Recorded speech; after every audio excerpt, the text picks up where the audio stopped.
Kalau saya sih tidak menyenangi menabung uang ya, Iya, iya. karena tabungan itu kalah dengan investasi.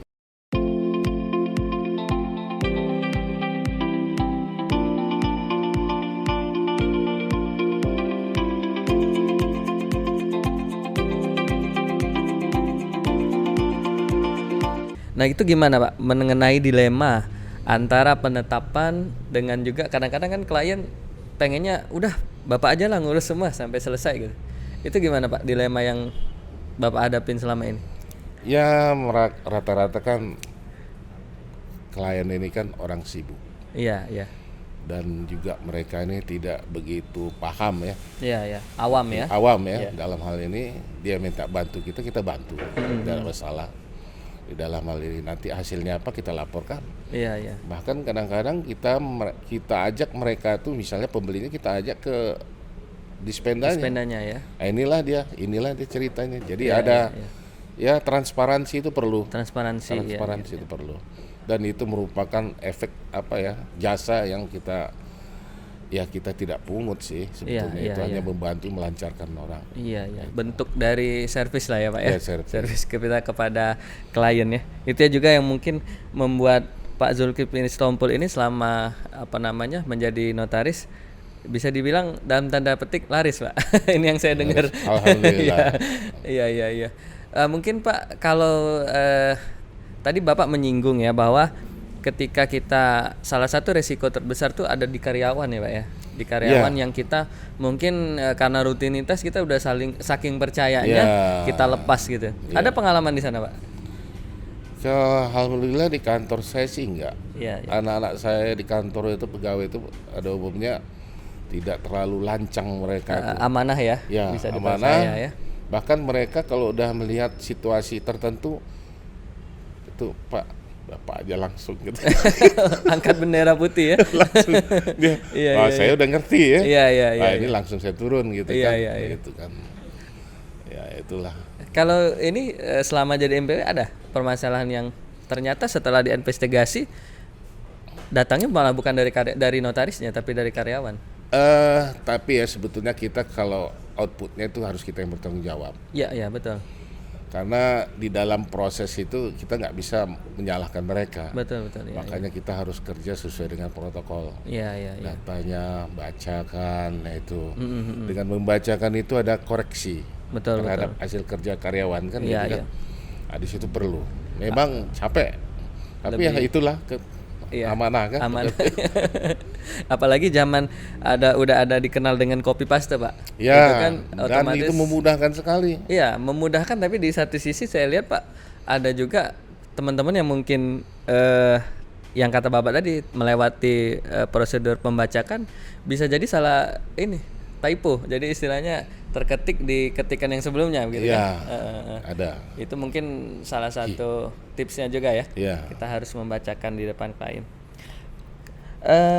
Kalau untuk pengalaman Pak, ya kan ini Palembang kan sekarang sudah menjadi satu daerah atau wilayah yang terbuka ya, khususnya untuk perdagangan internasional dan juga mungkin investasi modal asing gitu. Pernah ketemu Pak ini kasus atau klien yang dari luar negeri atau dengan penerjemah? Ada tapi tidak berlanjut. Tidak berlanjut. Oh, sempat ada yang Ada, ya. yang datang ya.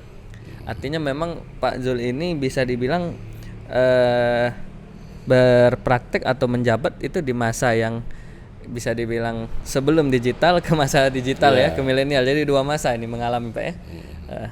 Mungkin harapan Pak Zul sendiri nih untuk rekan-rekan notaris di Palembang, khususnya yang muda-muda ya, barangkali yang masih perlu pengalaman dan jam terbang, boleh Pak dikasih tipsnya sama pesannya? Ya, yang penting notaris ini kita mengalir. Iya, iya. Nggak bisa, bahwasanya rezeki kita itu sudah ada tulisannya. Iya, iya. Rezeki kita tidak bisa direbut.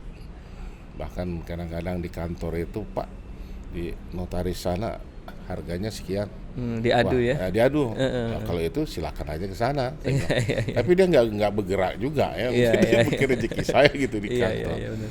Jadi memang notaris ini adalah seperti meyakinkan orang jam terbang itu perlu. Iya, iya, iya. Dan record kita tuh, kredibilitas kita itu perlu kita tanamkan sejak awal. Iya, iya. Jadi sehingga kita itu eh, yakin dengan orang, karena orang yang datang kepada kita itu banyak ada orang-orang yang awam ya, tidak mengerti hukum, dan disitulah peranan kita sebetulnya melindungi mereka. Iya, iya. Jadi kadang-kadang ada pemikiran-pemikiran yang di dalam praktik saya itu dianggap mereka itu saya itu terlalu keluar dari yang umum.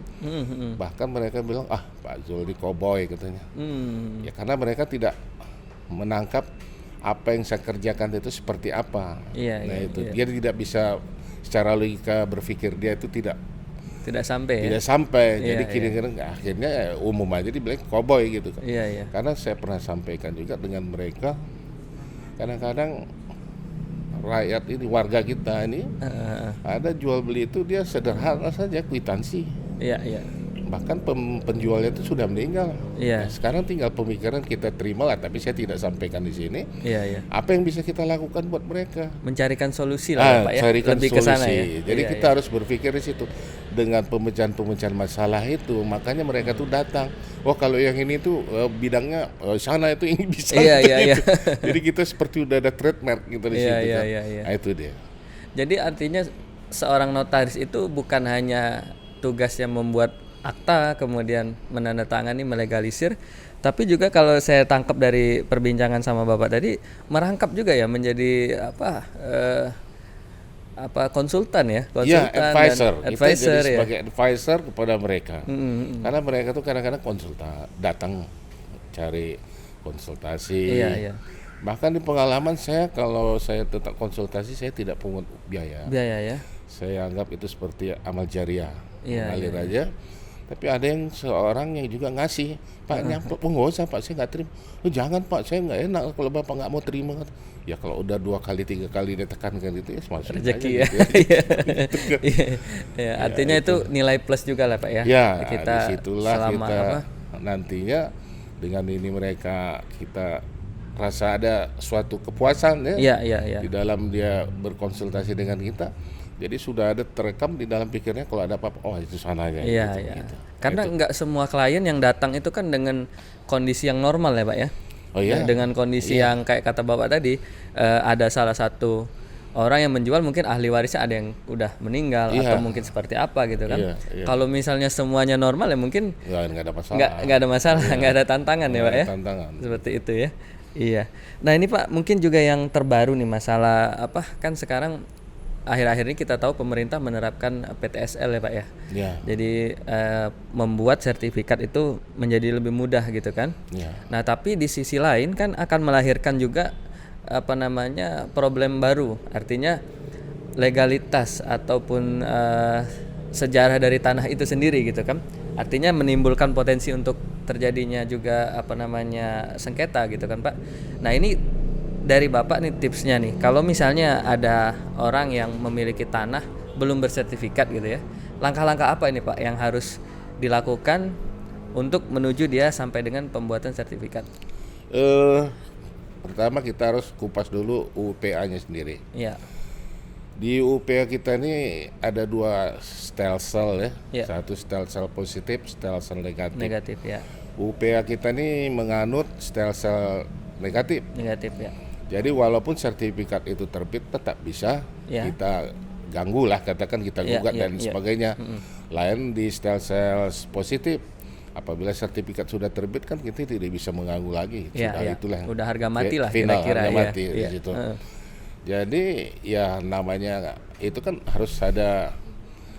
Memang di PTSL ini memang ada kemudahan. Ya, ya. Atau seperti apa yang di Jakarta dulu itu dia tidak ada, berupa kwitansi aja oke dia bisa terbitkan. Jadi hanya batas apa dasar kwitansi udah Iya. bisa. Oh.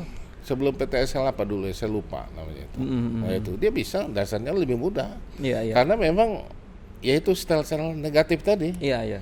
Betul. Jadi mereka ya mau terbitkan aja. Iya, iya. Apalagi dia tanah itu udah di okupasinya selama puluhan tahun kali kan, Iya, iya, nggak ada iya. yang klaim dan lain sebagainya. Iya, Ya iya. sudah, memang nggak ada.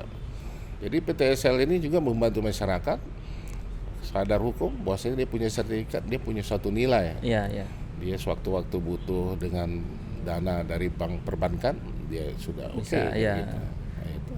Nah untuk ininya tadi Pak, jadi balik lagi ke masalah tipsnya ya untuk orang yang mungkin dia ditinggalkan atau mungkin dia sendiri yang memiliki tanah ternyata belum bersertifikat. Langkah-langkah apa ini Pak? Jadi untuk kepastian hukumnya. Jadi kita pertama harus menelusuri alas hak dia untuk dia punya hak di situ. Kepemilikannya Pak ya. Kepemilikan dulu itu pasti ya. Iya. Kita telusuri di situ. Yang ini.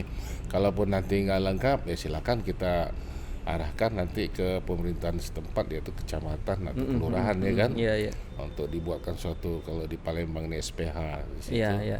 Sudah selesai nih. Ya mulai kita jalankan.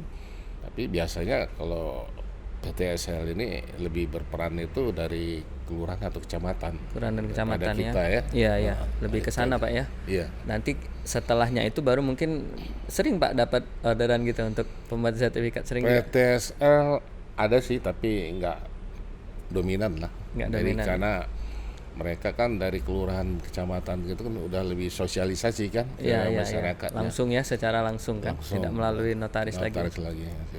Nah Pak, mungkin ini pertanyaan terakhir ya yang berkaitan dengan masalah selama menjadi notaris.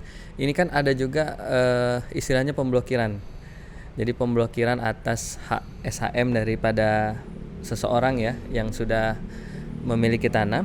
Itu seperti apa Pak mekanisme yang bisa Bapak sharingkan di kita? Itu memang jadi dilematis kita ya, karena aturan hukum itu tidak dijalankan secara menyeluruh. Karena pemblokiran itu kan ada jangka waktu. Ya. Itu biasa 1 bulan ya. Iya. Sejak pemblokiran apabila tidak ditindaklanjutkan dengan pengadilan, otomatis blokir itu terbuka Iya. Tapi Prakteknya? pada prakteknya ya kita tahu lah, kadang-kadang blokir itu bisa seumur-umur nggak karuan ceritanya kan. Iya. Kalaupun mau dibuka, saya kira itu Bahkan ada yang katanya harus yang bersangkutan. Jadi misalnya si A memblokir sertifikat si B. Nah ini harus yang bersangkutan gitu yang mencabut. Salah satunya itu saya pernah dengar Pak. ya karena memang dia yang blokir kan, Iya. harus dia yang cabut. Artinya ketika terjadi sesuatu sama si A ya bisa jadi ini permasalahan yang nggak ada selesai gitu kan. Memang. Dan itulah jadi ya sekarang kita kembaliin itu ke pertanahan. Iya. Political will-nya mereka tuh mau nggak di Iya, situ. Karena ya mereka ini dengan komputerisasi online namanya itu juga ya kita lihat kan manusianya kan. Iya. Sehingga kecepatan yang harapan pemerintah dengan online ini ada kemudahan, kecepatan. Iya, Tapi betul. nyatanya tidak juga, bahkan makin nggak tentu karuan. Gitu. Jadi itu seputar permasalahan di notaris kayaknya memang di situ ya Pak ya. Iya, kita di situ. Oke. Ya udah kalau begitu Pak, alhamdulillah nih perbincangan kita udah cukup menarik dan mudah-mudahan bisa memberikan banyak wawasan juga bagi teman-teman yang menyaksikan. Nah barangkali Pak harapan Pak Zul terhadap acara kita ini Pak, karena ini mungkin habis tadi harusnya di depan ya, tapi nggak apa-apa deh kita bicarain di belakang. Jadi kegiatan ngopi bareng ini memang dilatar belakangi dengan keinginan kita Pak untuk mengulas masalah-masalah ini secara investigasi ya, secara real. Karena kadang-kadang nih yang di buku sama yang dihadapi hari-hari 180 derajat nih Pak bedanya kan. Betul. Ya, jadi harapan dan sarannya untuk acara kita Pak boleh mungkin disampaikan? Saya kira kita dengan notaris ini juga harus berbagi pengalaman ya. Iya. Kita nggak bisa karena saya ini lebih senior atau werda ya, tapi secara logika pengalaman saya lebih banyak. Tapi ada juga rekan-rekan kita yang mungkin lebih muda tapi dia punya pengalaman. Jadi ada seperti yang harus dilakukan itu seperti diskusi santai, saran-sehan, rileks. Betul. Dibagi kelompok-kelompok kecil aja nggak masalah, nggak usah terlalu harus kelompok besar ya. Iya. Karena untuk mengumpulkan orang sekian banyak itu bukan hal yang mudah. Iya. Apalagi kan notaris ini kan kadang-kadang kita janjikan jam sekian, ada tamu, ada buat akta dan lain sebagainya. Benar. Jadi saya kira dibuat kelompok-kelompok kecil. Nah ini nanti dibuat satu notelennya, dirapatkan. Jadi ada satu kesimpulan seperti program kerja model kerja yang harus kita pegang gitu. Iya. Jadi itu supaya kita ini karena kejahatan sekarang ini orang lebih canggih kan gitu Iya, kan iya, di betul, sini. betul. Jadi kita harus sangat hati-hati, dan ini juga pendidikan kita baca juga kan, kalau notaris yang lain tuh ada dapat ya hukuman karena godaan ya seperti Iya. seperti itu. Jadi ini tambahan satu lagi, saya Iya. bilang harapkan bahwasanya kita harus menggali kewirausahaan kita, Iya, iya, sehingga iya. kita jangan berpedoman dari notaris saja. Iya, Mungkin iya. ada usaha-usaha yang bisa ditonjolkan dari keluarga, Iya, iya, makanan dan lain sebagainya. Saya kira itu sangat perlu, karena begitu banyak notaris kita, perebutan kita pun juga sudah tidak Iya. begitu. Jadi ini apa, kuenya nih ibaratnya udah semakin sedikit Iya, Pak ya. karena Semakin walaupun banyak. banyaknya makin banyak, tapi itu menumpuk pada seseorang tertentu kan. Iya, iya, iya. Nah, itu. Jadi penting juga berwirausaha ya Pak. Ya itu paling karena kita nggak bisa lagi mengandalkan di sini. Iya. Iya. Kalau boleh tahu Pak Jul nih, selama menjabat selama menjadi notaris nih, ada beberapa usaha Pak yang sudah bisa dibuka Wow, saya ini lebih banyak cenderung lari ke properti. properti ya. Ya, seperti ini ada restoran anak Iya, yang jalankan, ada cucian mobil anak jalankan. Iya, iya. Ada kios-kios untuk ya itulah. Investasi yang bisa juga menjamin masa tua ya Pak. Iya, Karena karena sekali itu- lagi memang notaris ini nggak ada pensiun gitu Nggak kan. ada pensiun. Iya, jadi mungkin kalau buat teman-teman ini yang mau melamar harus dikasih tahu Pak istrinya nggak ada uang pensiun. Jangan sampai nanti berharapnya wah setelah jadi notaris selesai jadi werda akan nikmatin uang pensiun gitu kan. Tapi jangan takut, notaris ini trade-nya sungguh hebat. Iya, Nilai ya. jualnya cukup tinggi. Cukup tinggi ya. Nah itu, ini mungkin yang juga perlu banyak diketahui orang ini Pak ya. Jadi jangan bergantung sama tadi Pak ya, sehingga kita menabrak aturan akhirnya kan. Ya, Dengan adanya kita side job dan usaha di luar, itu akan membuat kita juga mungkin lebih stabil Pak. ya. Bener ya? Dan itu memang Allah menyatakan bahwasanya 17 pintu rezeki yang dibuka Allah di muka bumi itu 15 pintu dari berniaga. Berdagang kan, ya, betul-betul. gitu. Itu pegangan. Tapi selama beraktivitas nggak mengganggu ya. Artinya tetap saling melengkapi aja. Bahkan saya kadang-kadang dari tamu tuh banyak suatu Oh gitu. margin yang saya dapat. Jadi justru dari hubungan Bapak di di tamu ya, di luar gitu. Iya. Jadinya ke kantor Iya, gitu ya. kalau saya berprinsip begini, kalau orang datang tuh tamu, kita kan tidak bisa berjalan kemana-mana kan, Iya, iya, nongkrong di kantor. Jadi orang tamu kalau datang, saya mau gali potensi apa yang dia punya. Sekalian kalau cocok ya kita Iya, jalin, iya. kenapa tidak? Kalau kan? bahasa Palembangnya dilihat lokaknya Pak ya. Lokaknya ya. Iya, Iya, betul iya, betul. iya. Ini mungkin juga jadi tips ya Pak ya, daripada kita berlomba-lomba banyakin akte atau Wah, apa, enak. sehingga risiko juga jadinya lebih tinggi ya. Capek akte banyak tuh kalau duitnya dikit ya. Oh, iya. Nah ini tips dari Pak Jul nih yang luar biasa perlu kita pelajari ya. Jadi walaupun sedikit yang penting istilahnya tepat gitu ya. Iya. Memang betul-betul. Iya. Ya mungkin itu tadi Pak yang juga dari perbincangan yang saya sangat menarik kan, Pak Zul menjadi seorang notaris ternyata bukan hanya ya notaris, orang datang menghadap kasih syarat selesai, tapi ternyata Bapak menggalinya lebih dalam ya. Disitulah kita menjelaskan ke mereka. Jadi ada suatu kepuasan bagi mereka. Iya, iya.